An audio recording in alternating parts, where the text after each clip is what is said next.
Alright, welcome to the showcase. So this is the map FastBlast that I essentially made for the single player campaign, and now I converted it for multiplayer, more specifically Capture the Flag. So this is the blue base, this is where the blue flag is, and this is the main dogfight area of the blue base. And as you can see, there's the orange base one.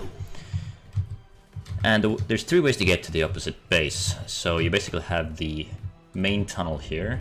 So this originally was just going to be a very long tunnel, but I figured it would be pretty painful because everybody would just spam in the middle and just probably hit scan to the other end. So I added this this lower area so you could take cover from all the spam that's probably going to be taking place. And these are wind tunnels here, very short ones. So these are just here to make these paths one way, so you can basically go into the opponent's bases, but you cannot use the lower area to get into the middle tunnel. So now we're in the orange base, same thing, it's symmetrical. You can see that there's a flag here, and there are three ways to get to the flag. So two routes from the dogfight room, and then this lower cavern access. So this is basically just a loop around the main area. And then obviously I also color coded it to make it more obvious where the flag path is. So the red path is one of the exits. Then there's this is maybe a little too subtle, but the green does help. There's a more golden yellow for the other exit. And then the sort of deeper orange is where the flag is located, so you can grab it here. You can escape through this lower area, or you can take the main path back. The flag run is approximately 15 seconds with some tricording and some boosting.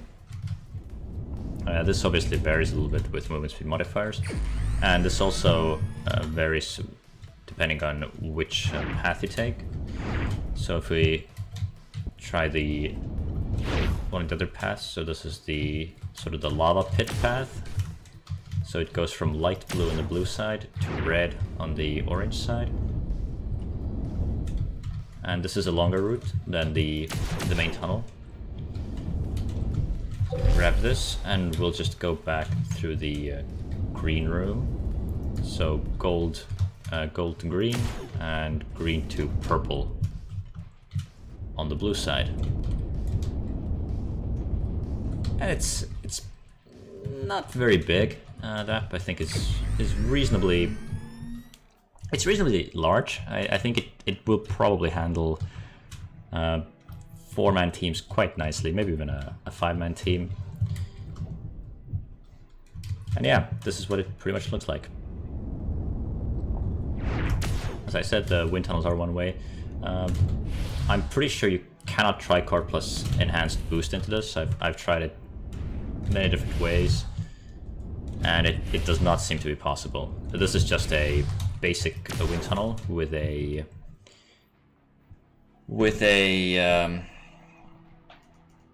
length and height of a default segment. So this is just 4 units long here, and it's more than enough to keep you from boosting into it.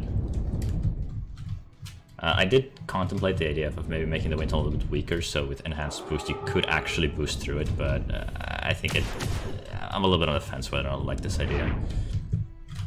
Might try it later. It's also worth pointing out that this level doesn't actually have a super power-up. I was thinking about maybe putting a super down here, but it's still something that I'm contemplating. I actually kind of like the idea of maybe doing a map that doesn't have a super power-up. Since it's CTF anyway. The map is symmetrical. Generally speaking, I want super power-ups to be present on Anarchy maps, because maps are asymmetric. Well, as far as good map design goes, generally speaking, we're talking about asymmetric maps, and on asymmetric maps, inevitably you're going to have certain areas of the map that are just going to be more powerful or more defensible. So it's oftentimes a very strong strategy to just stick to very specific areas on the map. And a super power-up, I think, does a very good job of really bringing people out of these incredibly powerful positions. and makes them more vulnerable. So yeah, that's why generally I want to have super power-ups, but on a CTF map, I don't think it's really that necessary. So yeah, this is what it essentially looks like. Yeah, look, you can see stars. But that's that. By the way, I haven't modified the drops yet, but I'm probably going to get rid of Devastators. So it's going to have pretty much everything else except Devastators. So yeah, that's the map.